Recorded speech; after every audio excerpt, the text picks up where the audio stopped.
ആകാശവാണി.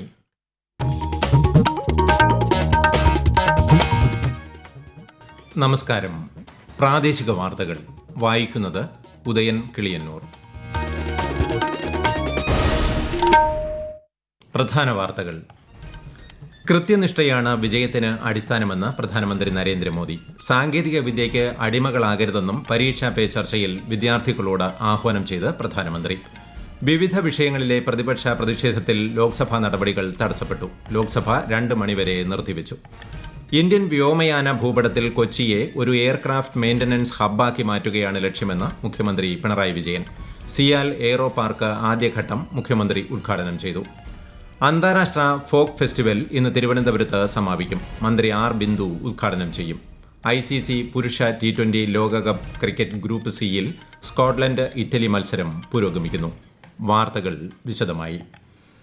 വിവിധ വിഷയങ്ങൾ ഉന്നയിച്ചുകൊണ്ടുള്ള പ്രതിപക്ഷ പ്രതിഷേധത്തിൽ ലോക്സഭാ നടപടികൾ തടസ്സപ്പെട്ടു. ലോക്സഭ ആരംഭിച്ചപ്പോൾ തന്നെ പ്രതിപക്ഷം ബഹളം തുടങ്ങി. തുടർന്ന് 12 മണിവരെ നിർത്തിവെച്ച ലോക്സഭാ നടപടികൾ പുനരാരംഭിച്ചെങ്കിലും പ്രതിപക്ഷ ബഹളത്തെ തുടർന്ന് 2 മണിവരെ നിർത്തിവെക്കുകയായിരുന്നു. അണ്ടർ 19 ലോകകപ്പ് ക്രിക്കറ്റ് കിരീടം നേടിയ ഇന്ത്യൻ ടീമിനെ പാർലമെന്റിന്റെ ഇരുസഭകളും അഭിനന്ദിച്ചു. രാജ്യസഭയിൽ നടപടികൾ പുരോഗമിക്കുകയാണ്. കൃത്യനിഷ്ഠയാണ് വിജയത്തിന് അടിസ്ഥാനമെന്ന് പ്രധാനമന്ത്രി നരേന്ദ്രമോദി. അച്ചടക്കവും പ്രചോദനവും ഒരുപോലെ അനിവാര്യമാണെന്നും പ്രധാനമന്ത്രി അഭിപ്രായപ്പെട്ടു. പരീക്ഷാ പേ ചർച്ച 9ാം പതിപ്പിന്റെ 2ാം ഭാഗത്തിൽ വിദ്യാർത്ഥികളുമായി സംവദിക്കുകയായിരുന്നു അദ്ദേഹം. दोनों चीजें महत्वपूर्ण है जीवन में. अगर अनुशासन है ही नहीं तो कितना ही इंस्पिरेशन होगा तो वो इंस्पिरेशन क्या काम का आएगा. मान लीजिए एक किसान है, उसको प्रेरणा मिल रही है, बगल वाला किसान बहुत फसल कर रहा है, इंस्पिरेशन है यार, लेकिन ये जोतेगा नहीं और बारिश आ गई फिर वो कुछ भी करे उसकी तो हालत खराब ही रहेगी. പഠനത്തിനൊപ്പം താൽപര്യമുള്ള മേഖലകൾക്കും പ്രാധാന്യം നൽകണമെന്നും പ്രധാനമന്ത്രി പറഞ്ഞു. കലയും സൃഷ്ടിപരമായ താൽപര്യങ്ങളും സമ്മർദ്ദം കുറയ്ക്കാൻ സഹായിക്കുമെന്നും പ്രധാനമന്ത്രി അഭിപ്രായപ്പെട്ടു.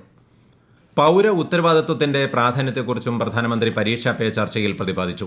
മാലിന്യം വലിച്ചെറിയരുത്, റോഡുകളിൽ തുപ്പരുത്, ഗതാഗത സിഗ്നലുകൾ അനുസരിക്കണം, ഭക്ഷണം പാഴാക്കരുത് തുടങ്ങിയ അടിസ്ഥാന തത്വങ്ങൾ പാലിക്കണമെന്നും പ്രധാനമന്ത്രി വിദ്യാർത്ഥികളോട് ആഹ്വാനം ചെയ്തു. പ്രകൃതി വിഭവങ്ങൾ ആവശ്യത്തിനും ഫലപ്രദമായും വിനിയോഗിച്ച് പരിസ്ഥിതി സംരക്ഷിക്കണം. അച്ചടക്കമുള്ള പെരുമാറ്റം രാഷ്ട്ര നിർമ്മാണത്തിൽ നിർണായക പങ്ക് വഹിക്കുന്നുണ്ടെന്നും അദ്ദേഹം പറഞ്ഞു. സാങ്കേതിക വിദ്യയെ ഗുരുവായി അംഗീകരിച്ച് അതിൽ നിന്ന് പഠിക്കുകയാണ് വേണ്ടതെന്നും സാങ്കേതിക വിദ്യയ്ക്ക് അടിമകളാകരുതെന്നും പ്രധാനമന്ത്രി വിദ്യാർത്ഥികളോട് ആഹ്വാനം ചെയ്തു. टेक्नोलॉजी का हम ज्यादा उपयोग करते हैं. अगर मैं AI को पूछूं मुझे ये किताब कहाँ से मिलेगी, कौन सी है, इस विषय पे अच्छी किताब कौन सी है, हो सकता है वो गाइड करे, आपके लिए काम आए. लेकिन तुम कहोगे मैं ही पढ़ूंगा, तुम ही मुझे बता दो अंदर क्या है, तो फिर गड़बड़. हवाई जहाज में जाने लगा तो बहुत कुछ बदल गया, लेकिन जीवन तो चलता रहा. तो मैं समझता हूँ हमने टेक्नोलॉजी को समझना होगा, खुद का विस्तार करना, उसमें उस टेक्नोलॉजी की ताकत को जोड़ना होगा कि कितने ही उत्तम से उत्तम टेक्नोलॉजी क्यों ना है, हमें उपयोग होने ही वाली है, हमें डरने की जरूरत. വ്യക്തിത്വ വികസനത്തിനും പഠനത്തിനും സഹായിക്കുന്ന സുഹൃത്തുക്കളെ സമ്പാദിക്കണം. യാത്രകൾ ചെയ്യുമ്പോൾ കാഴ്ചകൾ കാണുക എന്നതിലുപരി സ്ഥലങ്ങളെക്കുറിച്ച് മനസ്സിലാക്കണമെന്നും പ്രധാനമന്ത്രി അഭിപ്രായപ്പെട്ടു. കായിക രംഗത്തെ ജീവിതത്തിന്റെ ഭാഗമാക്കണമെന്നും ശ്രീ മോദി ആഹ്വാനം ചെയ്തു. തമിഴ്നാട്, ഛത്തീസ്ഗഡ്, ഗുജറാത്ത്, അസം എന്നിവിടങ്ങളിൽ നിന്നുള്ള വിദ്യാർത്ഥികളുമായാണ് പരീക്ഷാ പേ ചർച്ച 9ാം പതിപ്പിന്റെ 2ാം ഭാഗത്തിൽ പ്രധാനമന്ത്രി സംവദിച്ചത്. ഇന്ത്യൻ വ്യോമയാന ഭൂപടത്തിൽ കൊച്ചിയെ ഒരു എയർക്രാഫ്റ്റ് മെയിന്റനൻസ് ഹബ്ബാക്കി മാറ്റുകയാണ് ലക്ഷ്യമെന്ന് മുഖ്യമന്ത്രി പിണറായി വിജയൻ. സിയാൽ എയ്റോ പാർക്ക് ആദ്യഘട്ടം കൊച്ചിയിൽ ഉദ്ഘാടനം ചെയ്യുകയായിരുന്നു അദ്ദേഹം. എയ്റോ പാർക്ക് പുതിയ അധ്യായത്തിന് തുടക്കം കുറിക്കുകയാണ്. എയ്റോ പാർക്കിലൂടെ 2000 പേർക്ക് നേരിട്ടും 3 ഇരട്ടി പേർക്ക് പരോക്ഷമായും തൊഴിൽ ലഭിക്കുമെന്നും മുഖ്യമന്ത്രി പറഞ്ഞു. കഴിഞ്ഞ 10 വർഷക്കാലമായി നടപ്പിലാക്കി വരുന്ന വികസന കാഴ്ചപ്പാടുകൾ എങ്ങനെയാണ് നമ്മുടെ നാടിൻ്റെ മുഖച്ഛായ മാറ്റുന്നത് എന്നതിൻ്റെ നേർചിത്രമാണ് സിയാൽ. ഒരു നാടിൻ്റെ വ്യവസായ സാമ്പത്തിക വളർച്ചയുടെ കരുത്തുറ്റ കേന്ദ്രമാണ് വിമാനത്താവളമെന്ന് സിയാലിലൂടെ നമ്മൾ ലോകത്തിന് കാണിച്ചു കൊടുക്കുകയാണ്. വ്യോമയാന മേഖലയിലെ അറ്റകുറ്റപ്പണികൾ, പരിശീലനം, സാങ്കേതിക സഹായ സേവനങ്ങൾ എന്നിവ ഒരു കുടക്കീഴിൽ ലഭ്യമാക്കുകയാണ് സിയാൽ എയ്റോ പാർക്കിന്റെ ലക്ഷ്യം. കളമശ്ശേരി മെഡിക്കൽ കോളേജ് ക്യാമ്പസിൽ നിർമ്മിച്ച കൊച്ചിൻ ക്യാൻസർ റിസർച്ച് സെന്ററിന്റെ പുതിയ കെട്ടിടവും മുഖ്യമന്ത്രി ഇന്ന് നാടിന് സമർപ്പിക്കും. ഉപകരണങ്ങളടക്കം 450 കോടി രൂപ ചെലവിലാണ് പുതിയ കെട്ടിടം നിർമ്മിച്ചത്. ക്യാൻസർ രോഗികൾക്ക് ആധുനികവും ഗുണമേന്മ ഏറിയതുമായ ചികിത്സ ലഭ്യമാക്കുക എന്ന ലക്ഷ്യത്തോടെയാണ് കേന്ദ്രം സ്ഥാപിച്ചത്. അന്താരാഷ്ട്ര ഫോക്ക് ഫെസ്റ്റിവൽ ഇന്ന് തിരുവനന്തപുരത്ത് സമാപിക്കും. വൈകുന്നേരം 6 മണിക്ക് തൈക്കാട് പോലീസ് പരേഡ് ഗ്രൌണ്ടിൽ നടക്കുന്ന സമാപന സമ്മേളനം മന്ത്രി ആർ ബിന്ദു ഉദ്ഘാടനം ചെയ്യും. തുടർന്ന് ബ്രസീലിയൻ സാമ്പ നൃത്തവും സ്പാനിഷ് ഫ്ലമിംഗോ നൃത്തവും പ്രദർശിപ്പിക്കും. കേരള ഫോക്ലോർ അക്കാദമിയുടെ നേതൃത്വത്തിൽ സംഘടിപ്പിച്ച ഫെസ്റ്റിവൽ ഈ മാസം 5-നാണ് ആരംഭിച്ചത്. സംസ്ഥാന ഹജ്ജ് കമ്മിറ്റി മുഖേന ഹജ്ജിന് അപേക്ഷിച്ചവരിൽ വെയിറ്റിംഗ് ലിസ്റ്റിൽ ഉൾപ്പെട്ട 5341 മുതൽ 5369 വരെ അപേക്ഷകർക്ക് കൂടി ഹജ്ജിന് അവസരം ലഭിച്ചു. തെരഞ്ഞെടുക്കപ്പെട്ടവർ ആദ്യ ഗഡുവും രണ്ടാം ഗഡുവും ഉൾപ്പെടെ 2,77,300 രൂപ അടയ്ക്കണം. കൂടുതൽ വിവരങ്ങൾക്ക് സംസ്ഥാന ഹജ്ജ് കമ്മിറ്റിയുടെ ഔദ്യോഗിക ഹജ്ജ് ട്രെയിനർമാരുമായി ബന്ധപ്പെടാം. ശബരിമല സ്വർണ്ണ അപഹരണ കേസുമായി ബന്ധപ്പെട്ട് സ്വർണ്ണ പാളികളുടെ സാമ്പിൾ വീണ്ടും പരിശോധന നടത്തണമെന്ന് ഹൈക്കോടതി നിർദ്ദേശം. നഷ്ടപ്പെട്ട സ്വർണത്തിന്റെ അളവ് ശാസ്ത്രീയവും കുറ്റമറ്റതുമായി കണ്ടുപിടിച്ച് ഉറപ്പിക്കാൻ ലക്ഷ്യമിട്ടാണ് പ്രത്യേക അന്വേഷണ സംഘത്തിന് പുതിയ നിർദ്ദേശം കോടതി നൽകിയിരിക്കുന്നത്. ഈ മാസം 19-ന് കേസ് വീണ്ടും പരിഗണിക്കും. ശബരിമല സ്വർണ്ണ അപഹരണ കേസിൽ തന്ത്രി കണ്ഠരര് രാജീവരുടെ ജാമ്യാപേക്ഷകൾ കൊല്ലം വിജിലൻസ് കോടതി പരിഗണിക്കുകയാണ്. 2 കേസുകളിലെയും ജാമ്യാപേക്ഷകളിൽ വിശദമായ വാദം കേൾക്കും. അതേസമയം തിരുവിതാംകൂർ ദേവസ്വം ബോർഡ് മുൻ പ്രസിഡന്റും മുൻ കമ്മീഷണറുമായ എൻ വാസുവിന്റെ ജാമ്യാപേക്ഷയിൽ കൊല്ലം വിജിലൻസ് കോടതി നാളെ വാദം കേൾക്കും. ഈ വാർത്തകൾ ആകാശവാണിയിൽ നിന്ന്. ആകാശവാണി വാർത്തകളും വാർത്താ അധിഷ്ഠിത പരിപാടികളും all India radio news Thiruvananthapuram YouTube ചാനലിലും @all India radio news Thiruvananthapuram Facebook പേജിലും AIR ന്യൂസ് _ ഇൻസ്റ്റഗ്രാം അക്കൌണ്ടിലും @AIR ന്യൂസ് _ TVM X ഹാൻഡിലും ലഭ്യമാണ്.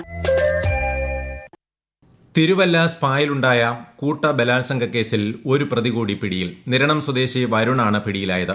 ആലുവയിൽ നിന്നാണ് അന്വേഷണ സംഘം ഇയാളെ പിടികൂടിയത്. മരണസുബിൻ എന്നറിയപ്പെടുന്ന സുബിൻ അലക്സാണ്ടർ ചാക്കോ ഉൾപ്പെടെ 2 പ്രതികളെ പോലീസ് നേരത്തെ പിടികൂടിയിരുന്നു. 3 പ്രതികളെ കൂടി ഇനിയും പിടികൂടാനുണ്ട്. ഫെബ്രുവരി 1-ന് വൈകുന്നേരമായിരുന്നു കേസിനാസ്പദമായ സംഭവം. കേരളത്തിൽ തീവ്ര വോട്ടർ പട്ടിക പരിഷ്കരണവുമായി ബന്ധപ്പെട്ട നടപടികൾ പുരോഗമിക്കുന്നു. ഈ മാസം 21-ന് അന്തിമ വോട്ടർ പട്ടിക പ്രസിദ്ധീകരിക്കുമെന്ന് മുഖ്യ തെരഞ്ഞെടുപ്പ് ഓഫീസർ അറിയിച്ചു. ആലപ്പുഴ ജില്ലയിലെ കുട്ടനാട്, അമ്പലപ്പുഴ, ഹരിപ്പാട് നിയോജക മണ്ഡലങ്ങളിൽ പരിഷ്കരണ നടപടികൾ പൂർത്തിയായി. സംസ്ഥാനത്ത് ഉയർന്ന ചൂട് റിപ്പോർട്ട് ചെയ്യപ്പെടുന്ന സാഹചര്യത്തിൽ ജാഗ്രതാ നിർദ്ദേശം പുറപ്പെടുവിച്ച് സംസ്ഥാന ദുരന്ത നിവാരണ അതോറിറ്റി.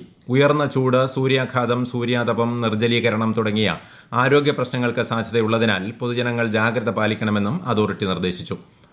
ICC പുരുഷ T20 ലോകകപ്പ് ക്രിക്കറ്റ് ഗ്രൂപ്പ് സിയിൽ സ്കോട്ട്ലൻഡിനെതിരെ ഇറ്റലിക്ക് 208 റൺസ് വിജയലക്ഷ്യം. നിശ്ചിത 20 ഓവറിൽ 4 വിക്കറ്റ് നഷ്ടത്തിൽ സ്കോട്ട്ലൻഡ് 207 റൺസ് നേടി. കൊൽക്കത്തയിലെ ഈഡൻ ഗാർഡൻസിലാണ് മത്സരം. ഗ്രൂപ്പ് ബിയിൽ സിംബാബ്വെ ഒമാനെയും ഗ്രൂപ്പ് ഡിയിൽ ദക്ഷിണാഫ്രിക്ക കാനഡയെയും നേരിടും. തൃശൂരിലെ പോലീസ് അക്കാദമിയിൽ പരിശീലനം പൂർത്തിയാക്കിയ 31D ബാച്ചിലെ സബ് ഇൻസ്പെക്ടർമാരുടെ പാസിംഗ് ഔട്ട് പരേഡ് ചടങ്ങ് നാളെ കേരള പോലീസ് അക്കാദമി പരേഡ് ഗ്രൌണ്ടിൽ നടക്കും. സംസ്ഥാന പോലീസ് മേധാവി റവാഡ ചന്ദ്രശേഖർ അഭിവാദ്യം സ്വീകരിക്കും.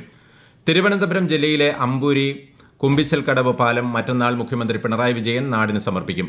കിഫ്ബിയിലൂടെ 24.71 കോടി രൂപ ചെലവഴിച്ചാണ് പാലം യാഥാർത്ഥ്യമാക്കിയത്. നെയ്യാർ ജലസംഭരണി നിർമ്മാണത്തെ തുടർന്ന് തൊടുമല ഗ്രാമത്തിൽ ഒറ്റപ്പെട്ടു പോയ ആദിവാസി ഉന്നതികളിലെ 1000-ഓളം ജനങ്ങളുടെ യാത്രാ ദുരിതത്തിന് പരിഹാരമാകും. രാജ്യത്തെ ഓഹരി വിപണികളിൽ നേട്ടം. സെൻസെക്സ് 470 പോയിന്റ് വർദ്ധിച്ച് 84,050-ലും നിഫ്റ്റി 162 പോയിന്റ് ഉയർന്ന് 25,855-ലും വ്യാപാരം പുരോഗമിക്കുന്നു. സ്വർണ്ണവിലയിൽ വർധന. ഗ്രാമിന് 205 രൂപ വർദ്ധിച്ച് 14,560 രൂപയും പവന് 1,640 രൂപ കൂടി 1,16,480 രൂപയുമാണ് ഇന്നത്തെ വില. ആലപ്പുഴ ജില്ലാതല കേരളോത്സവത്തിന് തുടക്കമായി. 5 ദിവസം നീണ്ടു നിൽക്കുന്ന പരിപാടിയിൽ വിവിധ കലാ കായിക മത്സരങ്ങൾ നടക്കും. പ്രധാന വാർത്തകൾ വീണ്ടും. കൃത്യനിഷ്ഠയാണ് വിജയത്തിന് അടിസ്ഥാനമെന്ന് പ്രധാനമന്ത്രി നരേന്ദ്രമോദി. സാങ്കേതിക വിദ്യയ്ക്ക് അടിമകളാകരുതെന്നും പരീക്ഷാ പേ ചർച്ചയിൽ വിദ്യാർത്ഥികളോട് ആഹ്വാനം ചെയ്ത് പ്രധാനമന്ത്രി. വിവിധ വിഷയങ്ങളിലെ പ്രതിപക്ഷ പ്രതിഷേധത്തിൽ ലോക്സഭാ നടപടികൾ തടസ്സപ്പെട്ടു. ലോക്സഭ 2 മണിവരെ നിർത്തിവച്ചു. ഇന്ത്യൻ വ്യോമയാന ഭൂപടത്തിൽ കൊച്ചിയെ ഒരു എയർക്രാഫ്റ്റ് മെയിന്റനൻസ് ഹബ്ബാക്കി മാറ്റുകയാണ് ലക്ഷ്യമെന്ന് മുഖ്യമന്ത്രി പിണറായി വിജയൻ. സിയാൽ എയ്റോ പാർക്ക് ആദ്യഘട്ടം മുഖ്യമന്ത്രി ഉദ്ഘാടനം ചെയ്തു. അന്താരാഷ്ട്ര ഫോക്ക് ഫെസ്റ്റിവൽ ഇന്ന് തിരുവനന്തപുരത്ത് സമാപിക്കും. മന്ത്രി ആർ ബിന്ദു ഉദ്ഘാടനം ചെയ്യും. ICC പുരുഷ T20 ലോകകപ്പ് ക്രിക്കറ്റ് ഗ്രൂപ്പ് സിയിൽ സ്കോട്ട്ലൻഡിനെതിരെ ഇറ്റലിക്ക് 208 റൺസ് വിജയലക്ഷ്യം. പ്രാദേശിക വാർത്തകൾ കഴിഞ്ഞു. അടുത്ത വാർത്താ പ്രക്ഷേപണം 12:50-ന്.